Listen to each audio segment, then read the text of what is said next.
Okay, good morning. My hair is a mess. That's okay. I am going to check something because I believe things should be working, but I want to make sure real quick. Played around with this a little bit. I think I am up and going. I am live. Let me make sure there's some volume. This might echo for a second. I'm sorry if it does. That's okay. I am going to check something. Okay, so seems like it's working. The only thing I need somebody to tell me is when they get on, because I can't have the audio going. If you get on YouTube or Facebook, can you let me know if the audio is working? I think it should be, but I want to make sure.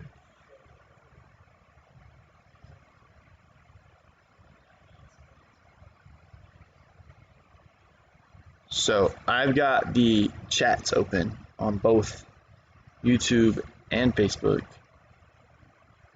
Christy, you're on Facebook. Does it echo or can you hear me? I think you can hear me.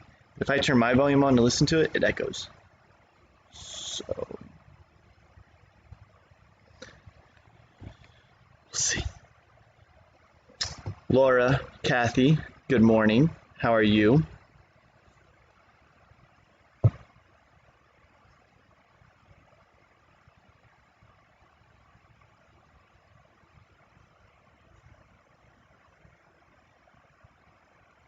Christy here, audio good. So audio is good on Facebook.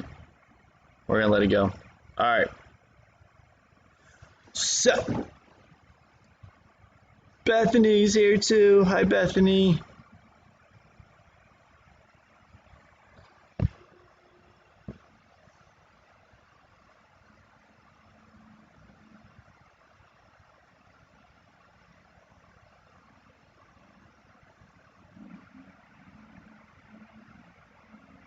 Josh, you're here. That's good. Good to hear. I'm doing great, Kathy. I appreciate you asking. I'm gonna get started. I think that the easiest thing would just be to make this only Instagram, but then I lose people on YouTube and Facebook. So I don't want to do that. I'm trying to be nice. I'm a nice guy. I'm a nice guy. Look, people tell me I'm a pushover for Susie and Autumn and Anna. So pretty much people just say I'm rude to Timothy, but I'm nice to him too. But anyway, I just try to be nice. Like that's what I try to do. So last night, Susie woke up at like, I don't know, 2:30, 3 o'clock, and she wanted to sleep in mommy and daddy's room, which is fine. It's not a big deal. We have this little like old crib mattress that she sleeps on. It's her special bed. So I rock her for a little bit. She says, "Can I lay down on my special bed?" I said, "Yeah." So I lay her down on her special bed. She said, "Daddy, I want you to lay with me." I said, "Okay." It's a small mattress, but we'll make it work. And she went, "Daddy, can you move over? I need more room." So I slept on the floor next to the special mattress. That's why my hair is all messed up. But no. Anyway, I love the girl to death. I love all you guys. I try to do what I can. So anyway, let's get going this morning. I want to read. I'm not going to steal Pastor Jason's thunder. He's been going through the book of James and Wednesday night. I think I said Galatians last week, but it is James. I pay attention. My brain just doesn't always work. So, but anyway, he's been working through James. Hi, Ashlyn. He's been working through James on Wednesday nights, and he's going to get ready to start chapter 2 tomorrow. So I don't want to steal too much of his thunder, and give you, a lesson there in James. But what I do want to do is I want to start in James. And verse 20, James 2, verse 20 says, "Do you want to be shown, you foolish person, that faith apart from works is useless?" Some versions would say faith without works is dead, or useless. And obviously I would agree with the term useless. because of how you look at it. But faith without works is dead. Here is what is crazy, though, is when you look at a verse like that, sometimes you think, but that's James. That's brother of Jesus. That's one of the, he wasn't necessarily an apostle, but, that's one of the New Testament writers. That's not necessarily what Jesus said. But au contraire. If you turn, I'm going to spend most of my time this morning in John chapter 8. John chapter 8. And I want to mostly just read to you this morning a conversation that Jesus had with the religious leaders at the time. So he's speaking to the religious leaders, and this is a very interesting conversation. I'm going to talk a little bit about this, but I really just want you to hear Jesus's words on what he is going to say. Now, we just read James's words: faith without works, dead, useless, whatever. It's gone. It's not important. It doesn't really do anything, right? If it doesn't have works attached to it. I'm glad to see you made it, Jacob. It's good to get out of bed before 10. Anyway, John chapter 8, this is what I want to read. So I'm going to read. If you're not following along, that's okay. I'll try to be articulate. But if not, I might be a little fast, but that's okay. So we got some verses I do want to read through. Starting in verse 31, it says, "So Jesus said to the Jews who had believed him, if you abide in my word, you are truly my disciples, and you will know the truth, and the truth will set you free.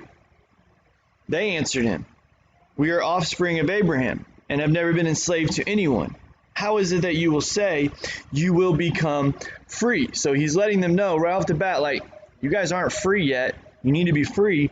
If you abide in my word, you are truly my disciples. We could study the word abide out, what that means, studying and doing those things. But if you do that, you will truly be my disciples. Then he says, truly, truly, I say to you, verse 34, everyone who practices sin is a slave to sin. The slave does not remain in the house forever. The son remains forever. So if the son sets you free, you will be free indeed. So we talked about this yesterday. You are a slave to righteousness, or you are a slave to sin. So Jesus is saying, if you're practicing sin, you're a slave to sin. And being a slave, you are not free. But verse 36, so if the son sets you free, you will be free indeed. I know that you are offspring of Abraham, yet you seek to kill me, because my words find no place in you. I speak of what I have seen with my father, and you do what you have heard from your father. This is where it gets interesting. And this is where I want to really kind of focus. So he's telling them these things like, you're slaves to sin. I know you keep saying you're of Abraham, but you're not like him. You're of your other father. And they're like, Abraham is our father. So now they're starting to get frustrated, because this is where they hang their hat, right? This is where all of their thing is. They're like, no, we go to church. I go to church. I'm a Christian. We are of Abraham. That's what they're saying. That's what they're doing. They're frustrated. They're getting angry at Jesus because he's challenging them in what they thought, what they think. And so he says, they answer him, Abraham is our father. And he responds, verse 39, if you were Abraham's children, you would be doing the works Abraham did. But now you seek to kill me, a man who has told you the truth that I heard from God. This is not what Abraham did. You are doing the works your father did. So he's saying, no, you're not of Abraham. If you were of Abraham, in the idea of spiritually of Abraham, then you would be doing the works that Abraham did. But you didn't, and instead you're doing the works your father did.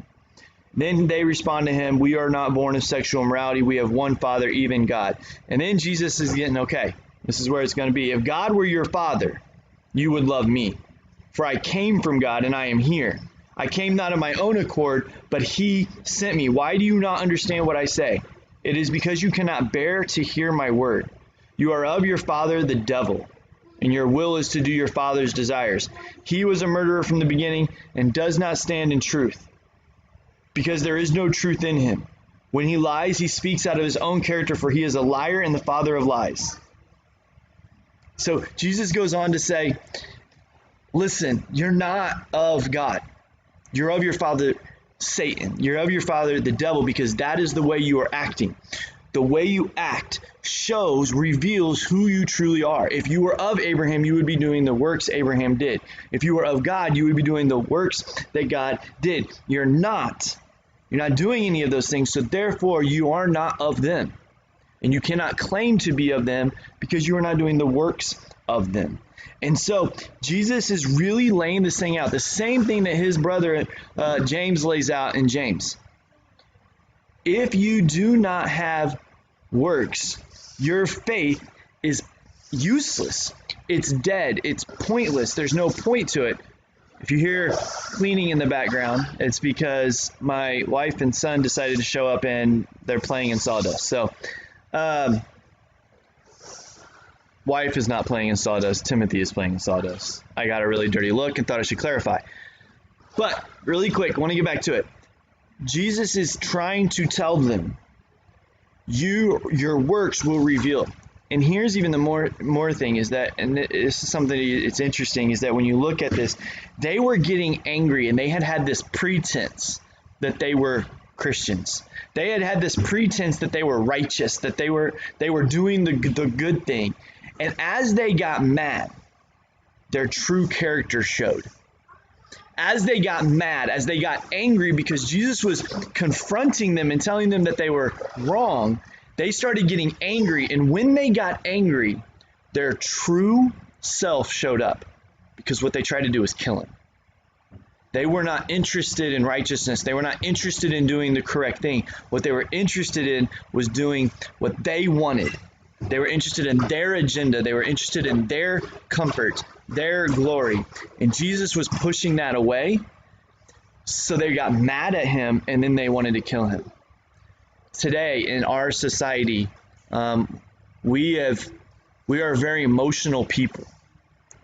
When we get emotional, when we get angry, when we see our emotions rising, what we do at that point reveals who we are. What we do when we are the most angry, what we do when we are emotional and we're on that thing, that reveals. What it does is it takes away all the pretenses, it takes away all the doors, it takes away all the secrets, it takes away all the veils, and it says, this is who you really are. Now, am I talking about your salvation? No, I'm not saying that, if you get mad and you say something you shouldn't say, that, oh, obviously you're not a Christian. No, but it should let you know that that attitude is what you need to work on. That is what you need to be focusing on. That is something that you need to address because that is who you are when all of the control has been lost. It's the same thing that I would say to somebody that says, oh, well, I was drinking a lot. Drinking takes away your inhibitions. It takes away your ability to control yourself. That's why the scripture says, don't let yourself be controlled by anything other than the Spirit. Because when you're controlled by those things, when it releases that, then you just go free and you just let your sinful carnal nature go. It's not an excuse. And so it would be the same thing when you get angry, if you're acting in a certain way, that's not an excuse. That's just revealing who you are. The idea here, what Jesus is saying, is that you need to get to the crux and you need to actually be free.